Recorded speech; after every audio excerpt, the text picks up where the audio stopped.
Paano ma-convert yung data natin sa Excel into picture? Kung hindi mo pa alam, tara, ituro ko sa'yo. Mga kaala, may share ako sa inyo. Baka hindi nyo pa to nadidiscover. O yung iba sa inyo alam na to.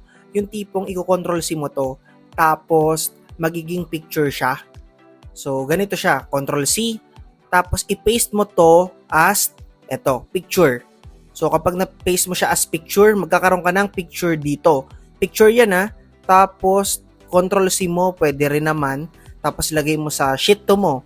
Tapos pwede rin to sa Word. Yan, basta magiging picture siya. So, ganun lang siya kadali. Basic na basic lang. I hope makatulong sa'yo yung technique na to. Gusto mo bang matuto mag-Excel sa halagang 39 pesos lang? Yes, you heard it right. 39 pesos lang. We offer Excel Learning Materials PDF na pasok sa mga beginner's choice, budget-friendly, at limited offer lang to. But wait, there's more. One-time payment lang to at lifetime access na rin. Bukod pa rito, downloadable at printable na rin to. O ano pang hinihintay mo? Message ka na sa akin ha. Paalam!